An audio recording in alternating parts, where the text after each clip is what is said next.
প্রিয় দর্শক, সংবাদপত্রে বাংলাদেশ অনুষ্ঠান থেকে আমি রেজানুর রহমান আপনাদেরকে স্বাগত জানাচ্ছি। বিভিন্ন জাতীয় দৈনিকে প্রকাশিত খবরের বিশ্লেষণ নিয়ে আমাদের আজকের এই অনুষ্ঠানে অতিথি হিসেবে উপস্থিত আছেন ঢাকা সাংবাদিক ইউনিয়নের সাবেক সভাপতি বিশিষ্ট সাংবাদিক কুদ্দুস আফরাদ। কেমন আছেন? জি, ভালো আছে। পত্রপত্রিকায় প্রকাশিত কয়েকটা গুরুত্বপূর্ণ শিরোনাম আমি আপনাকে একটু পড়ে শোনাই, তারপর আমরা আলোচনায় যেতে চাই। প্রথম আলোর শিরোনাম, সুন্দরবনের একাংশে আগুন, বাগেরহাট। ট্রেনের সূচি বিপর্যয়, চরম দুর্ভোগ। শস্য নয়, হিমাগারে ঋণ দিয়ে ফেসেছে রাকাব। দৈনিক সমকালের শিরোনাম, থামছে না পাহাড়ের কান্না, লালমাই পাহাড় কাটছে কুবি কর্তৃপক্ষ, রেলের সিগন্যালে ভুল আর ভুল। কালের কণ্ঠের শিরোনাম, বিএনপির কেন্দ্রীয় নেতৃত্বে বড় পরিবর্তন আসছে, উপজেলা নির্বাচন, আরও 61 নেতাকে বহিষ্কার করল বিএনপি, সুন্দরবনে হঠাৎ আগুন, পুড়ছে গাছপালা। যুগান্তরের শিরোনাম, আর্থিক শৃঙ্খলা নষ্টের সংখ্যা, 4 মাসে বাস্তবায়ন করতে হবে 60%। যুক্তরাষ্ট্রে দমনপীড়নেও অনড় বিক্ষুব্ধ শিক্ষার্থীরা। দৈনিক ইত্তেফাকের শিরোনাম, উপজেলা নির্বাচনে দলগুলো হাওয়া, উপজেলা নির্বাচন উৎসবমুখর দেখতে চায় মাননীয় প্রধানমন্ত্রী। বাংলাদেশ প্রতিদিনের শিরোনাম, এক বিচারকের 2300 মামলা, উপজেলা নির্বাচন, সংঘাত সংঘর্ষ আচরণবিধি লঙ্ঘন, বিশ্ব কাঁপছে বিক্ষোভে, ফিলিস্তিনে হামলার প্রতিবাদ, গ্রেপ্তার। মানবজমিনের শিরোনাম, ঋণ নির্ভরতায় খাদের কিনারে অর্থনীতি, গণমাধ্যমের স্বাধীনতা সূচকে কেন এই অবনতি, ট্রেনে ছোট ভুলে বড় খেসারত। আমাদের সময়ের শিরোনাম, বড় হচ্ছে এসির বাজার।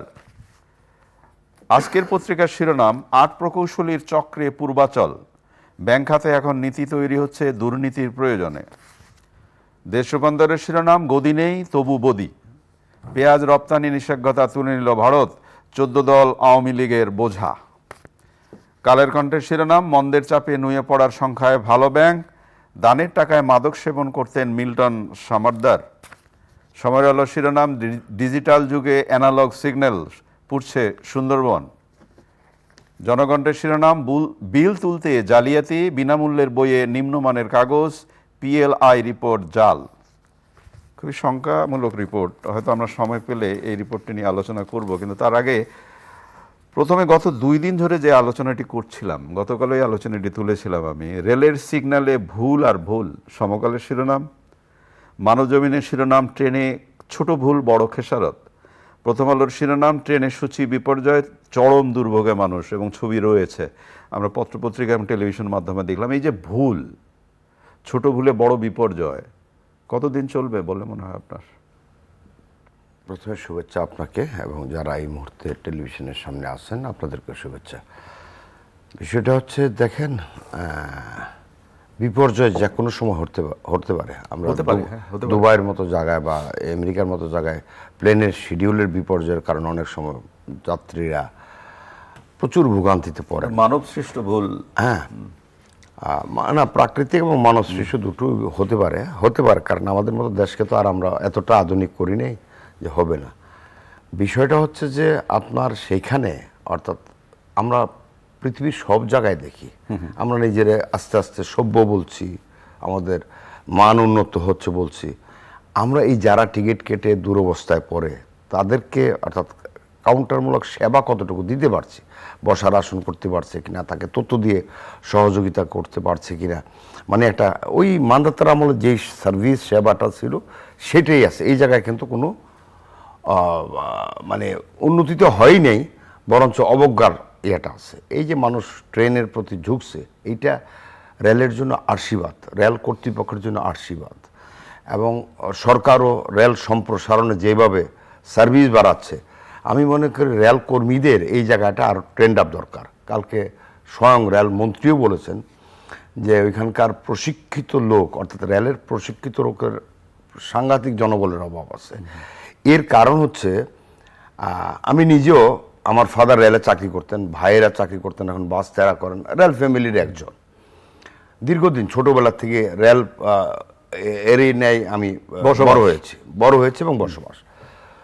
তো এইসব কিছু কিছু টেকনিক্যাল জিনিসগুলো জানা আছে বলতে গেলে মূলত রেলকে সংকোচন করার জন্য জিয়াউর রহমান আমল থেকে একটা প্রচেষ্টা শুরু হয়। আমাদের এখানে ওয়ার্ল্ড ব্যাংক, তারপরে নানান সংস্থাগুলো করে এখানে জাপানি গাড়ি বিক্রির বাজার সৃষ্টির জন্য। বা বাস। তখন একমাত্র জাপানি হচ্ছে, এখন আবার যুক্ত হচ্ছে সঙ্গে ইন্ডিয়া, কিন্তু আপনার মাথায় রাখতে হবে আমাদের ট্রান্সপোর্ট বাজারে এদের এই দুই পক্ষের দুর্দান্ত সাপোর্ট। তার বাইরে কোরিয়া টোরিয়া এগুলো আছে অন্য জিনিস। তো সেটা জিয়াউর রহমান এবং এরশাদের আমলে খুব প্রেশার, এবং এরশাদের আমল থেকে মূলত প্রায় পাকাপোক্ত হতে থাকে। খালেদা জিয়ার জামানায় সাইফুর রহমান এটাকে এক্সিকিউট করে দিলেন এবং পাবে গোল্ডেন হ্যান্ডশেকের নামে রেলের যারা এক্সপার্ট বিদায় দেওয়া হলো। 10 লাখ লোক বিদায় দেওয়া হচ্ছে। তখন তার তো মানে আমি মানে প্রসঙ্গটা তুলতেই পারি। আমার শহর সৈয়দপুর, এই যে গোল্ডেন হ্যান্ডশেকের নামে সৈয়দপুর রেল কারখানা থেকে যে মানুষগুলোকে চলে যেতে বলা হলো, এরপরের থেকে আর কারখানাটা দাঁড়াতে পারলো না। হ্যাঁ, তো স্কিল হ্যান্ড কারা গেছে ওইখানে, যেসব শর্ত ছিল যাদের চাকরি 25 বছর হবে তারা তো তাদের বেনিফিটস পাবে, উপরন্ত সেই সময় 10 লাখ টাকা তোক দেওয়া হবে আরও বাড়তি। এই টাকাটা দিচ্ছে কে? এই টাকাটা দিচ্ছে ওয়ার্ল্ড ব্যাংক। অর্থাৎ আমাদের অখাতে ওয়ার্ল্ড ব্যাংক ঋণ দিল, একদিক দিয়ে তার সুদ দিতে হবে আমার, আরেক দিক দিয়ে হচ্ছে আমার এক্সপার্ট। কারা বিদায় হয়েছে? যারা এক্সপার্ট। কারণ আমি, আপনি এবং আমাদের দর্শকরা সবাই জানেন একসময় সরকারি চাকরির বেতন স্কেল ছিল খুবই কম, অর্থাৎ তাদের বেতন ভাতাদের সুবিধা ছিল আর বাকিগুলো ছিল খুবই কম। আর এখন যেটা হচ্ছে জাস্ট উল্টো, এখন বেসরকারি থেকে সরকারি বেতন সুবিধার বেতন অনেক বেশি। আচ্ছা, তো সেই সময় যারা স্কিল হ্যান্ড তারা চিন্তা করলো রেলে চাকরি করে লাভ কি, বেনিফিট পাচ্ছে। আমি তো এখান থেকে চাকরি ছেড়ে গেলে অন্য জায়গায় আমার চাকরি রেডি আছে, তো তারা চলে গেল। তো রেল হয়ে গেল তখন একটা খোলস, এই 92 সাল থেকে। ওই খোলসটা কিন্তু পরে রেলের ডেভেলপমেন্টে শেখ হাসিনার সরকার 96 to 2000 আবার চেষ্টা করেন। 1900 তারপর হচ্ছে সেই সময় কিছু কিছু কিন্তু আমরা যে এখন যে সংকটটার মধ্যে আছি সেটা একটু আলোচনা, কারণ আরো অনেক বিষয় নিয়ে আলাপ করবো। আচ্ছা, আমি ছোট করে বলছি। এখন এই যে ঘাটতিটা আছে, একটা হচ্ছে স্কিল ঘাটতি, আরেকটা হচ্ছে বর্তমান সরকার রেলকে সম্প্রসারণের জন্য, আধুনিকায়ন করার জন্য, একটা হচ্ছে ট্রেনের সার্ভিস যেরকম বাড়িয়েছে, রেল লাইন ইত্যাদি সিগন্যালিং আধুনিকরণ ট্যাং নানান কিছু করছে। যেরকম কালকের যে বিপর্যয়, এটা হচ্ছে এর পূর্ব দিনের অ্যাক্সিডেন্টের ফসল। 1, 2, কালকেও গতকালকে অল্পের জন্য রক্ষা পাচ্ছে দুইটা খুব বড় ধরনের ট্রেন, মৈত্রী এবং আমাদের ওই ধূমকেতু নামে উত্তরবঙ্গে যেটা যায় রাজশাহী এক্সপ্রেস, রাজশাহীতে। তো দেখা গেল ওইখানে সিগন্যালিং হচ্ছে এখন ম্যানুয়াল পদ্ধতি, এতদিনে ডিজিটালাইজ ছিল কাজের কারণে। আমরা যে সময় একেবারে ডিজিটালাইজেশনের কথা বলছি সেই সময় আমাদের জরুরি যে খাত, সেই খাতে কোনো ডিজিটালাইজেশন মানে ছিল। এখন আবার রেল সম্প্রসারণের কারণে ওটা বন্ধ রেখে কাজ চালাচ্ছে, আবার যমুনা সেতুতে পৃথক আরেকটা রেল লাইন স্থাপন হচ্ছে।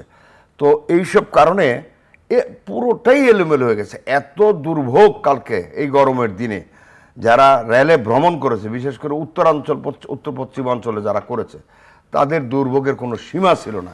এই সীমাকে একমাত্র কিছুটা হলো নিবারণ করতে পারতো রেলওয়ের বড় বড় স্টেশন যেগুলো আছে কমলাপুর সহ, তারা যদি তাদের সার্ভিস সেবার মনোভাব, ঘোষণা আপডেট করা, তথ্য দিয়ে সহায়তা, মানে যাত্রীদের সাথে থাকা।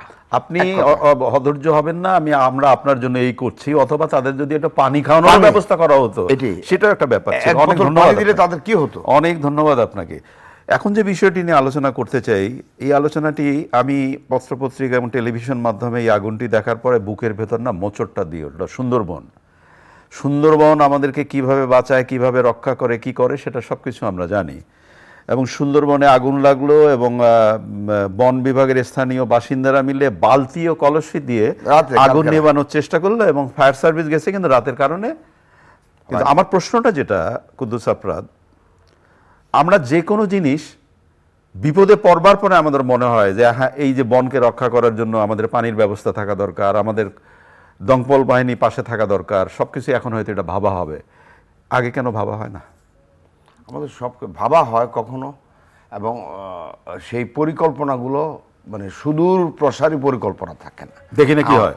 হ্যাঁ, একটা হচ্ছে দেখি না কি, আরেকটা হচ্ছে যে কোনো কিছু যখন ভাবনা করি আমরা, আগামী 5 বছর মাথায় রেখে ভাবনা করি, আমি 100 বছর মাথায় রেখে ভাবনা করি না। ওইখানে যে ভাবনা হচ্ছে না তা না, আমি বলছি না, আমাদের সারা দেশে যেহেতু উন্নয়ন হচ্ছে ওইখানে কম বেশি, কিন্তু এই সব ছোট ছোট অনেক অভাবনাগুলো বড় দুর্ঘটনা, বড় কিছুর ক্ষতির কারণ হয়। দেখেন এই সময়ে সুন্দরবন পুরা বলেন, পাহাড় কাটা বলেন, এইসব প্রসঙ্গ আসছে কেন আসছে?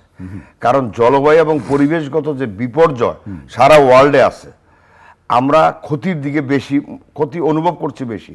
আমরা কিন্তু খুব বিপর্যয় ঘটাই না, অর্থাৎ এই পরিবেশ বৈপরীত্য কাজ আমরা কম করি, কিন্তু ভোগ করি আমরা। সেই জন্য আমরা এই পাহাড় রক্ষা বলেন, নদী রক্ষা বলেন, বন রক্ষা বলেন, এই কাজগুলোতে আমরা নজরও দিচ্ছি বেশি, এবং এই নজরটা যাতে স্থায়ী হয়। এখন আমাদের এখানে কর্মী বাহিনী যেটা আছে তাদের কথাও ভাবতে হবে। কালকের আগুনটা মানব সৃষ্ট আগুন কিনা, ওইখানে নানান প্যাচ আছে। সুন্দরবন কিন্তু আপনি আমি সবাই জানি, ওইখানে নানান কিছু, অর্থাৎ পাতা কেনা নিয়ে শুরু হয়, নানান কিছুতে নানান রকম সমস্যা থাকে। এইসব জিনিসগুলো ভাবনার বিষয় আছে।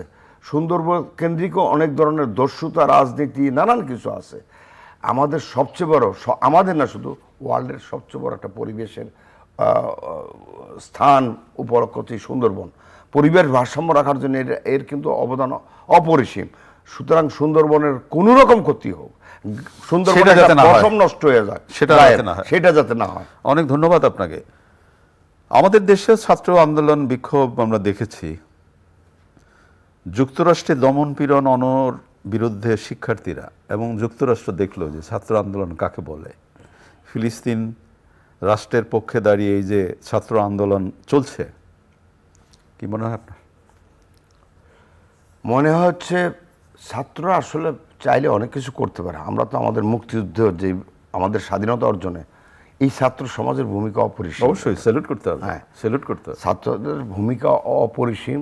যে কোনো দুর্যোগ দুর্বিপাকে স্টুডেন্টদের ভূমিকা আমরা সবচেয়ে প্রত্যক্ষ সাক্ষী। এটা বন্যা বলেন, দুর্যোগ বলেন, তা তো আমরা দেখি। কিন্তু যুক্তরাষ্ট্রে যেভাবে দমন পীড়নের ওয়ার্ল্ড এখন হচ্ছে, যুক্তরাষ্ট্রের মতো দেশ যারা মানবাধিকারের জন্য সবক দেয়, মাননীয় প্রধানমন্ত্রী আমাদের জন্য কথায় কথায় সবক দেয়, চুল থেকে পান খসতে তারা আওয়াজ তুলে হচ্ছে যে একটু অর্থনৈতিকভাবে দুর্বল দেশ, সেই জন্য তুলে।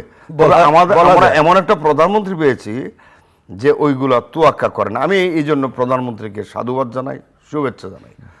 তো আমি মনে করি যে যুক্তরাষ্ট্রে আজকে দেখেন কি অবস্থা, ফিলিস্তিনিতে যে মানবতার বিপর্যয় নেমে এসছে, এই শিক্ষিত সমাজটা মানতে পারে না। শুধু কি শিক্ষার্থীরা, নির্দয়ভাবে শিশুদেরকে যেভাবে মেরে ফেলা হচ্ছে এবং যেভাবে তাদের লাশের সারি সারা বিশ্বের মানুষজন দেখছে, এর জন্য তো বুকের ভেতরটা তো আরো বেশি করে হাহাকার করার কথা। মানুষের একটা মানবিকতা আছে না, সহানুভূতি আছে না। ধরেন সহানুভূতির আবার পারসেপশন আছে এক একজনের এক এক রকম ইত্যাদি। কিন্তু এই যে শিশুর কথা বললেন, নারীর কথা বললেন, তারপর যেভাবে তাদের হত্যাকাণ্ড করা হয়, এগুলো দেখলে এখন যখন দেখা যায়, ওইখানের সাংবাদিকদের আমি প্রশংসা করি, কুর্নিশ জানাই। তারা এত বিপর্যয়, এত যুদ্ধ অবস্থার ভিতরে তাদের দায়িত্ব পালন করে যেসব তুলে আনছে, অনেক কিছু হয়তো তুলে আনা সম্ভব হচ্ছে না। আজকে যেই ছাত্রদের বিক্ষোভ, এটা শুধু ছাত্র, শিক্ষকেরা আছে ওইখানে, ইন্টেলেকচুয়াল মহল নেমেছে, ভালো ভালো অধ্যাপক পর্যন্ত গ্রেপ্তার হয়েছে।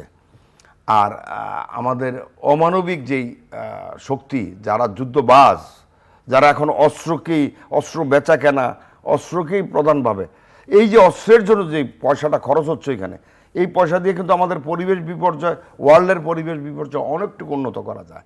আমরা আমাদের মানবকে রক্ষা করতে পারি, আমরা মানব ধ্বংস না। কিন্তু সেই জায়গায় তো আমাদের এই পরাশক্তিগুলোর খুব ভালো রোল দেখতেছি না। অনেক ধন্যবাদ আপনাকে। বিএনপির কেন্দ্রীয় নেতৃত্বে পরিবর্তন আসছে, কালের কণ্ঠের শিরোনাম। এবং উপজেলা নির্বাচনে আরও 61 নেতাকে বহিষ্কার করলো বিএনপি। নেতৃত্বে পরিবর্তন আসছে, আবার বহিষ্কারও ঘটনাও ঘটছে।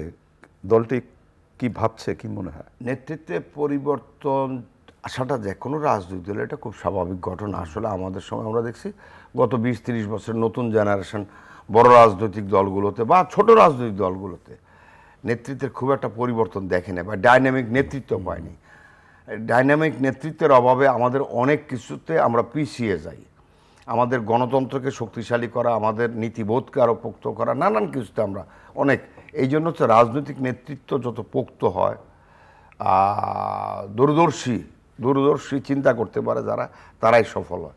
তো বিএনপি তো হতেই পারে, হবে কিনা আমার সন্দেহ আছে এই মুহূর্তে। তার কারণ হচ্ছে বিএনপির নেতৃত্ব বলতে আমরা কি বুঝি, নেতৃত্ব তো দেশের বাইরে। আর দেখেন বাংলাদেশে বঙ্গবন্ধুর মতো একজন নেতা জন্ম, পাকিস্তান শাসনামলে নেতার জন্ম হয়েছিল বলেই সারা জাতিকে এক করতে পেরেছিল। আসলে নেতৃত্বের একটা গুণ আছে।